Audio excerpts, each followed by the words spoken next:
আসসালামু আলাইকুম friends, welcome to my channel. তো রোজকারের মতো আবারও একটি রেসিপি নিয়ে চলে এসেছি। আজ আমি বানাবো 1 কাপ চালের গুঁড়ি দিয়ে সকাল বা সন্ধ্যার নাস্তা। তো খুব সহজ একটি নাস্তা। তো চলুন দেখে নিই কীভাবে এই নাস্তাটা বানাচ্ছি। তো এটা কেনা চালের গুঁড়ি নিয়েছি। তো এখানে 1 কাপ দিলাম, 1 কাপের একটু বেশি, আর দিয়ে দেব স্বাদ মতো লবণ।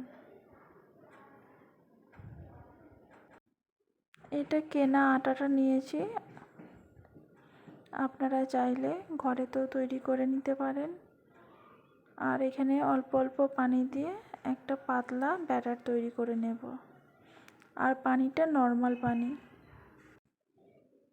তো অল্প অল্প পানি দিয়ে ভালো করে একটা স্মুথ ব্যাটার তৈরি করে নেব।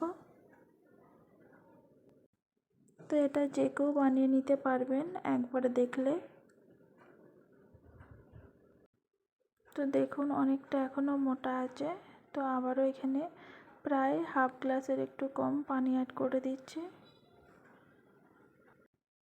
তো অনেক রকমের চালের গুঁড়ি বিক্রি হয়, আপনারা দেখে নেবেন।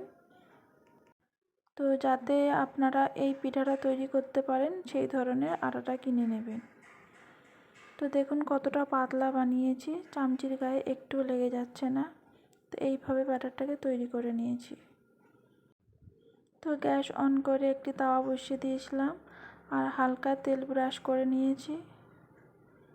তো এখানে ব্যাটারটা দিয়ে দিচ্ছি।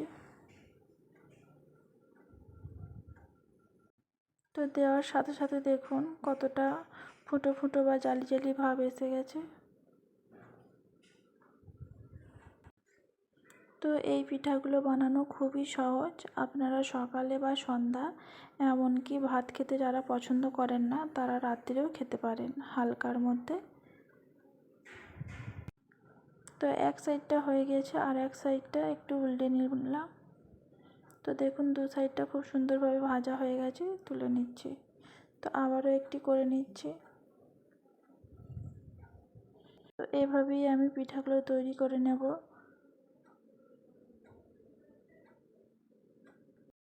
এখনও অবধি আমার সাথে আছেন, তো তাদেরকে জানাই অসংখ্য ধন্যবাদ। ভালো লাগলে একটি লাইক করে দেবেন,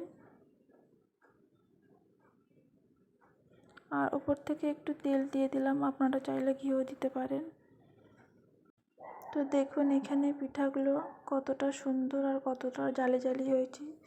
যে জিনিস দেখতে সুন্দর হয় তার খাওয়ার মজাটা কিন্তু আর একটু বেশি হয়ে যায়। তো যদি এই ভিডিওটি ভালো লাগে তাহলে লাইক আর সাবস্ক্রাইব করে পাশে থাকা বেল আইকনটি অল করে রাখবেন। ভিডিওটি আর বেশি বড় করলাম না, এখানেই শেষ করলাম। আল্লাহ হাফিজ।